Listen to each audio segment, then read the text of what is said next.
नमस्कार बंधुरा আপনারা দেখছেন এই মুহূর্তে আপনাদের নিজের চ্যানেল প্রিয় চ্যানেল বাংলা চ্যানেল 22 বর্ধমান। আমি অলোক রঞ্জন আপনাদের জন্য একটা নতুন ভিডিও নিয়ে হাজির হলাম। বন্ধুরা আপনাদের ডিমান্ড অনুযায়ী আমি যে রেগুলার বেসিসে শর্ট ভিডিও দিচ্ছিলাম এবং আপনারাই ডিমান্ড করেছেন যে শর্ট ভিডিওগুলোর ডেসক্রিপশন আপনাদের প্রয়োজন, মানে কেন এরকম শর্ট ট্রিক্স অ্যাপ্লাই হচ্ছে তার পিছনে যে কারণ ব্রড কনসেপ্ট, সেই ব্রড কনসেপ্টটা আপনারা জানতে চান। সেজন্য আমি প্রত্যেকটা শর্ট ভিডিওর সঙ্গে সঙ্গে ঠিক এক সপ্তাহ পরে মঙ্গলবারে যদি শর্ট ভিডিও দিচ্ছি, পরের মঙ্গলবারে সেই শর্ট ভিডিওটার ব্রড কনসেপ্টেরও একটা ভিডিও আমি আপনাদেরকে দিচ্ছি, সেটা আপনারা বুঝতেই পেরেছেন। এবং খুব তাড়াতাড়ি লেডি কনস্টেবলের পরীক্ষা WBP, তার সঙ্গে ফুড এসআই এর পরীক্ষা আসতে চলেছে। আবার আজকে সকালবেলায় পাবলিশ হয়ে গেল কলকাতা পুলিশের এসআই এবং সার্জেন্ট। এই পরীক্ষাগুলো যতদিন না হচ্ছে আমি লাগাতার এমন প্র্যাকটিস সেট করাবো যেখানে পরীক্ষা ওরিয়েন্টেড অঙ্কগুলো আসবে। আপনারা পরীক্ষার হলের থেকে বেরিয়ে একবার মিলিয়ে দেখবেন কতগুলো কমন পাচ্ছেন। এই কমন পাওয়ার বিষয়টা একটুখানি ক্লারিফাই করে দিই। হতে পারে আপনি হুবহু ডিজিট সমেত কমন পাচ্ছেন, হতে পারে অঙ্কের লজিক সেম থাকবে, ভাষা আলাদা, হতে পারে ভাষা একই ডিজিট আলাদা। তো এরকম ভাবে আপনারা কমন পেতেও পারেন, আবার কপাল খারাপ থাকলে কমন নাও পেতে পারেন। মোদ্দা কথা আমার বলার উদ্দেশ্য হচ্ছে অঙ্ক যদি আপনারা আমার সঙ্গে করেন, 10টা অঙ্ক যদি করেন ভবিষ্যতে 10টা অঙ্ক আর করতে পারবেন না। কিন্তু যদি আমার সাথে অঙ্ক শেখেন তো 10টা অঙ্ক যদি এখন শেখেন ভবিষ্যতে গিয়ে আশা রাখি 20টা অঙ্ক করতে পারবেন। ফলে অঙ্ক করার থেকে অঙ্ক শেখার দিকে বেশি নজর দেওয়া উচিত। এবং আমি প্রথম দিন থেকে শেষ পর্যন্ত আজ পর্যন্ত যত ভিডিও আমি দিয়েছি ইউটিউবে সবগুলোতে চেষ্টা করেছি আপনারা কিছু শিখুন। এলাম অঙ্ক করিয়ে চলে গেলাম এমনটা আমার উদ্দেশ্য নয়, আপনাদেরকে বরাবরই আমি শেখানোর চেষ্টা করেছি। যাই হোক, আমি আজকে আর কথা বাড়াচ্ছি না, চলুন আজকে শুরু করি। এই অঙ্কটা অতি পরিচিত একটা অঙ্ক, লাস্ট কলকাতা পুলিশের পরীক্ষাতে এসেছে। এমন কোনো পরীক্ষা নেই যে পরীক্ষায় এক প্রকার আসে না। অতি পরিচিত অঙ্ক, যারা নতুন তারা একটু বড় আকারে করতে চায়, কিন্তু আমি জাস্ট কয়েকটা স্টেপ দেখাবো, পারলে হয়তো একটুখানি ছোট হলেও আপনারা করতে পারবেন। যেমন ধরুন অঙ্কটা কি রয়েছে, 999 পূর্ণ 1-এর 7 প্লাস 999 পূর্ণ 2-এর 7, এরকম করে একেবারে 999 পূর্ণ 6-এর 7 পর্যন্ত গেলাম। আমরা চাইলে এটাকে পূর্ণ ভেঙে যোগ করতে পারি, সেটা বিশাল একটা আকার নেবে, কিন্তু সেটা করব না। আমরা ছোটবেলার একটা কনসেপ্ট ইউজ করব, সেটা হচ্ছে এইরকম। ধরুন ছোটবেলাতেই আমরা দেখেছি যে আমার একটা সংখ্যা আছে 2 পূর্ণ 1-এর 2, এটাকে আমরা অনায়াসে 2 প্লাস 1-এর 2 ভাবতে পারতাম। 2 পূর্ণ 1-এর 2 মানেও আড়াই, আবার 2 প্লাস হাফ এটা মানেও কিন্তু আড়াই। তার মানে পূর্ণ সংখ্যাকে এই যে যদি এরকম ভাবে মিশ্র সংখ্যা থাকে তাহলে এটাকে আমরা ভেঙে দুটো পার্টে আলাদা করতে পারি। ঠিক সেই যে কনসেপ্ট, সেই কনসেপ্টে আমরা এই 999 প্লাস 1-এর 7 প্রথমটাকে, পরেরটাকে আমরা 999 প্লাস 2-এর 7 এরকম করে করতে পারি। তারপরেরটাকে 999 প্লাস 3-এর 7, 999 প্লাস 4-এর 7, এই করে করে লাস্ট পর্যন্ত যেতে পারি। তাহলে আমরা কি দেখলাম যে 999 একটা, দুটো, তিনটে, চারটে, পাঁচটা, 6টা। তাহলে 6টা 999-কে একসাথে যোগ করব। একসাথে যোগ না করে 999 ইন্টু 6 লিখে দিলাম, তাহলে আমার যোগ করা হয়ে গেল। এবং আলাদা করে যে ভগ্নাংশগুলো রয়েছে 1-এর 7 প্লাস হচ্ছে 2-এর 7, এরকম করে গিয়ে একেবারে 6-এর 7 পর্যন্ত আমরা আলাদা করে যোগ করে নেব। হলো। এবার এই গুণটা করতে গিয়ে দেখছি 999 ইন্টু 6, এটা করতে গিয়ে দেখছি একটু বড় হচ্ছে। তাহলে আমরা ভাববো কিরকম, 999টা 6 না ভেবে 1000টা 6 ভেবে একটা 6 বাদ দিয়ে দেবো। 1000টা 6 যদি আমরা ভাবি তাহলে নিশ্চয়ই 6000 হবে, তার থেকে একটা 6 বাদ দিয়ে দেবো। এটা হয়ে গেল বাঁ দিকটা। প্লাস ডান দিকটা খেয়াল করুন, 1-এর 7 প্লাস 2-এর 7 প্লাস 3-এর 7 করে এরকম যদি যাই, আমরা যদি ভগ্নাংশের যোগও করি তাহলে 7 লসাগু, আবার ওপরে 1 2 3 4 করে যোগ হয়ে যাবে 6 পর্যন্ত। 1 থেকে 6 পর্যন্ত সংখ্যার যোগফল কত? যদি n × n + 1/2 ফর্মুলা মনে থাকে ভালো, নালে একটু অভ্যেস আপনাকে করতেই হবে। তাহলে কত হবে? 6 × 7/2। এবার 6 × 7/2 মানে কত? 21। তাহলে কত হয়ে গেল? এটা ওপরে হয়ে গেল আমাদের 21, নিচে 7। এই জায়গাটা দেখুন 6000 থেকে 6 বাদ মানে 5994, তার সঙ্গে এখান থেকে 3 যোগ দিয়ে উত্তর কত? 5997। এবার এই অঙ্কটা চাইলে আপনি কত স্পিডে করতে পারেন দেখুন। আমি তো 2-3টে স্টেজ করেছি, আপনার তো সেটা প্রয়োজন নেই। যখন দুবার প্র্যাকটিস করবেন আপনার মাথাতেও এসে যাবে যে কটা 999, 6টা। তাহলে 6টা ×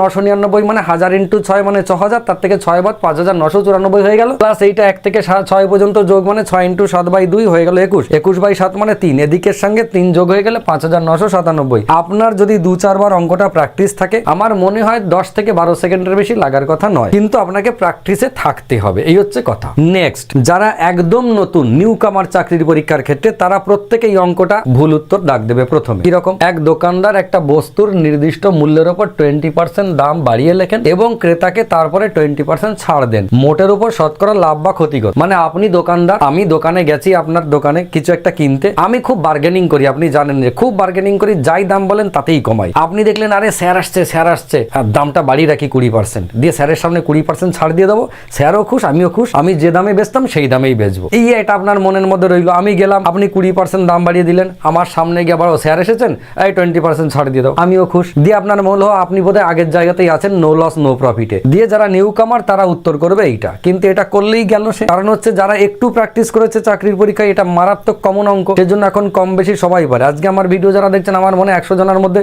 90 জনই অঙ্কটা সঠিক উত্তর জানেন, 10 জন হয়তো না জানতে পারেন। আমি তাদের জন্যই বলছি কেন এই অপশনটা উত্তর হবে না। আলটিমেটলি লোকে দেখবেন একটা ফর্মুলা করায়, যেটা হচ্ছে যতটা বাড়িয়ে লিখেছি এবং যতটা কমিয়ে লিখেছি সেইটার গুণ করে 100 দিয়ে ভাগ, মানে 400/100, মানে ফাইনালি 4%। এটা আজীবন লস। এই অঙ্কগুলোতে আজীবন লস হয়, মানে যতটা বাড়িয়ে লিখলাম ততটাই কমিয়ে দিলাম, তার মানে আলটিমেটলি লাভ হলো না লস হলো, আজীবন এটাতে লস হয়। সেম কনসেপ্ট এইটার সঙ্গে, একটা আয়তক্ষেত্রের দৈর্ঘ্য বাড়ালাম 20%, প্রস্থ কমালাম 20%, তাহলে ক্ষেত্রফলের কি পরিবর্তন হলো? আজীবন 4% ক্ষেত্রফল ডিক্রিজ হয়ে গেল। এটা আজীবন লস, মাথায় রাখতে হয়। এবার আমরা যদি এটাকে একটু ডিটেলসে করি, কিরকম হয় মনে করুন, 100 টাকার জিনিসটা আমি আসলে কি করেছিলেন, 20% দাম বাড়িয়ে লিখলেন। 20% দাম বাড়িয়ে লেখা মানে 100 টাকায় 20 টাকা বেড়ে গেল, দিয়ে হয়ে গেল 120 টাকা দাম। খুব ভালো কথা। এবার আমাকে দেখে আপনি কি করলেন, এর উপরে 20% কম দিলেন, ছাড় দিলেন, তাহলে এর 20% ছাড় দিলেন, মানে এবার খেয়াল করুন 120 টাকার 20% মানে কত?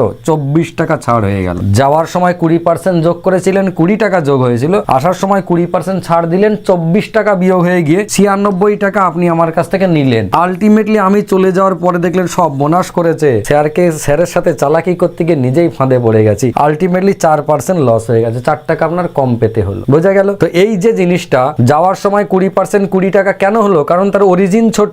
100 টাকার 20% সে তো ছোট অ্যামাউন্ট হবে। আসার সময় কিন্তু 120 টাকার 20%, এ তো অ্যামাউন্ট বড় হবেই, কারণ এর অরিজিনটা বড়। এই হচ্ছে ফারাক, আর কিচ্ছু নয়। ফ্যাক্ট হচ্ছে এইটা। এবার আপনি চাইলে মনে মনে ভাবতে পারেন 100 টাকার জিনিসটা 20% বাড়িয়েছে, 120 টাকা হয়ে গেল, ফের 20% ছাড় দিলাম, 120 20% মানে 24 টাকা বাদ দিলে 100 টাকাটা 96 টাকা দাঁড়িয়ে গেল, 4% লস। ওটাও ভাবতে পারেন। যদি মনে করেন না এরকম করব, এই দুটোকে গুণ করে 100 দিয়ে ভাগ, সেটাও আপনি করতে পারেন। যারা আগের 2 নম্বর অঙ্কটা, যারা যে 90% ছেলে মেয়ের কথা বললাম যারা পারে, তারা এই অঙ্কটাকে ভুল করে বসবে। এবং আমি মোটামুটি নিশ্চিত আপনারা এই মুহূর্তে অঙ্কটাকে পজ করে রাখবেন, মানে আমার ভিডিওটাকে পজ করে রেখে অঙ্কটা একবার করুন। আমি মোটামুটি এটুকু ভরসা দিচ্ছি, 100 জনের মধ্যে 99 জনই ভুল করবেন, আমার ভরসা। এবার সত্যি হতে পারে, না হতে পারে। কোথায় ভুল হয় এই অঙ্কটায় দেখুন। এই অঙ্কটা মার্কেটে একদম নতুন এসেছে, এ কিন্তু পুরনো নয়, একদম ভেরি রিসেন্ট নতুন অঙ্ক, পরীক্ষায় আসা শুরু হয়েছে। গোপাল একটা সেলফোন ক্রয় করে সেটা রামকে বিক্রি করলো। কে করলো? প্রথমে হচ্ছে গোপাল। কাকে বিক্রি করেছে? রামকে বিক্রি করেছে। মাথায় রাখতে হবে কত পার্সেন্ট লাভে? 10% লাভে। 10% লাভে বিক্রি করেছে, তার মানে 10% অ্যাড হয়েছে ধরুন। এবার গোপালের কাছে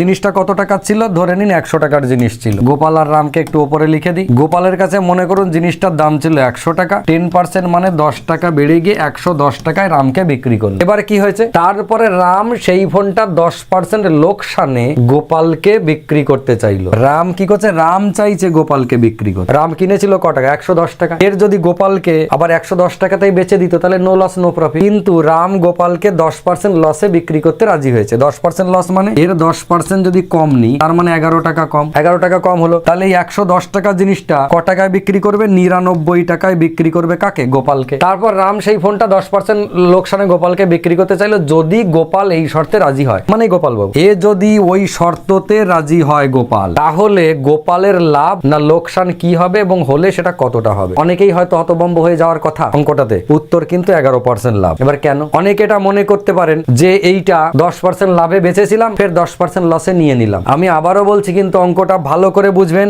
গোপাল রামকে 10% প্রফিটে প্রথমে দিল, রাম নিজে 10% লসে বিক্রি করতে চাইছে গোপালকে, গোপাল রাজি হয়েছে। তাহলে রাম 110 টাকায় কিনেছিল গোপালের কাছে, দিয়ে 10% লসে মানে 99 টাকায় গোপালকে দিল। তাহলে গোপালের আলটিমেটলি লাভ হলো না লস হলো? আমরা কি ভাববো? গোপাল প্রথমে কি করেছিল? প্রথমে 10% প্রফিট করেছিল। 100 টাকার জিনিসটা মানে 100 টাকায় গোপাল কিনে এনেছে, সেই জিনিসটা 110 টাকায় বেচেছে, মানে 10% প্রফিট, 10 টাকা প্রফিট। 100 টাকায় কিনে ফের আবার কি হয়েছে? ওই 110 টাকারই জিনিসটা এ ক টাকায় কিনেছে? 99 টাকায়। কিন্তু এই 99 টাকার জিনিসটা গোপাল আগে কত দাম ছিল? কত দিয়ে কিনেছিল? 100 টাকায়। তার মানে এখানে এখানেও কিন্তু আবার 1 টাকা লাভ করে ফেলেছে। এটা 1% টোটাল 11 টাকা লাভ। এই জায়গাটা ভালো করে বুঝুন। প্রথমে গোপাল রামকে বিক্রি করে 10 টাকা লাভ করেছিল, ফের ওই জিনিসটাই আবার এই 100 টাকার জিনিসটা 99 টাকা কিনেছে, মানে আবারও 1 টাকা লাভ। কি করে লাভ? এই মালটা যদি গোপাল আবার কাউকে 100 টাকায় বেচে দেয়, আবার তো 1 টাকা লাভ করবে, কেননা গোপাল কিনছে ক টাকায়? 99 টাকা। 100 টাকায় বেচবে না, আবার 1 টাকা লাভ করবে। যদি এই দামে বেচে আরো বেশি লাভ করবে। কিন্তু আমাদের অতদূর যাওয়ার দরকার নেই। আমাদের অঙ্কটা ট্রানজেকশন কোনটা? গোপাল রামকে দিল, রাম ফের গোপালকে দিল, তাহলে গোপালের আলটিমেটলি লাভ কত হলো? অঙ্কটা 11% লাভ হবে। ভীষণ কিন্তু ঘুরপ্যাক খাওয়া সমস্যার অঙ্ক এটা। নেক্সট, একটা পরীক্ষায় 480 জন ছাত্রছাত্রীর মধ্যে 85 জন ছাত্রী এবং 70 জন ছাত্র পাশ করে। মোট পাশের হার যদি 75% হয়, তাহলে ছাত্র পরীক্ষায় উপস্থিত ছিল কতজন? কতজন ছাত্র তাহলে পরীক্ষায় উপস্থিত ছিল? এই অঙ্কটা যদি আমরা অ্যালিগেশন করে করি তাহলে সব থেকে ভালো হবে। একটা হচ্ছে ছাত্রী এবং 70% ছাত্র, তাহলে ছাত্রী কত ছিল? ছাত্রী ছিল আমার 85% এবং ছাত্র ছিল কতটা? ছাত্র ছিল 70%। এরা এভারেজ কত পার্সেন্ট পাস করেছে? এভারেজ হচ্ছে 75%। মোট পাশের হার, তার মানে 75 দেবো আমরা মাঝখানে। মনে পড়ছে আশা করি অ্যালিগেশনটা। তাহলে অনুপাত কত হবে? এদিকে হচ্ছে 5, এদিকে হচ্ছে 10, তার মানে 1:2। এই 1:2 হচ্ছে অনুপাত। তার মানে ছাত্রী পাস করেছে যদি 1% হয়, তাহলে ছাত্র পাস করবে 2%। বোঝা গেল? এবার কিরকম হলো? এবার টোটাল 480 জন হচ্ছে ছাত্রছাত্রী রয়েছে। তার মধ্যে আমাদের জানতে চেয়েছে কি কতজন ছাত্র পরীক্ষায় উপস্থিত ছিল। ছাত্র মানে এই পাঁচটা, এই যে 2, তার মানে 480 জন এর টোটাল 3 ভাগের 2 ভাগ হচ্ছে ছাত্র ছিল। 480 জনের 3 ভাগের 2 ভাগ, তার মানে 3 ষোলো 48, 160, 16 দিয়ে 32, 320 জন। ফাইনালি ছাত্র কতজন? ছাত্র হচ্ছে 320 জন। নেক্সট, তিনটি সংখ্যার গসাগু হচ্ছে 23। তিনটে সংখ্যার গসাগু 23। সংখ্যাগুলোর অনুপাত 1:2:3। তাহলে সংখ্যাগুলো নির্ণয় করো। আমরা কিন্তু জানি সংখ্যার অনুপাতকে গসাগু দিয়ে গুণ করলেই সংখ্যা পাওয়া যায়। তার মানে সিম্পল 1:23 হচ্ছে প্রথমটা, 2:23 হচ্ছে দ্বিতীয়টা, 3:23 হচ্ছে তৃতীয়টা, মানে অপশন বি। এবার এটা কোথা থেকে হয়? আপনি চাইলে নিজেও কিন্তু করতে পারেন। যেমন ধরুন 4 আর 8, আমি যদি বলি দুটো আমার সংখ্যা, তাহলে এই সংখ্যা দুটোর অনুপাত কত? 1:2। কিন্তু আমরা এটা জানি না, সংখ্যা দুটো যে 4 আর 8 এটা আমরা জানি না, আমাদেরকে বলেনি। ধরুন বলেছে দুটো সংখ্যার অনুপাত 1:2। এবার এদের গসাগু কত বলেছে?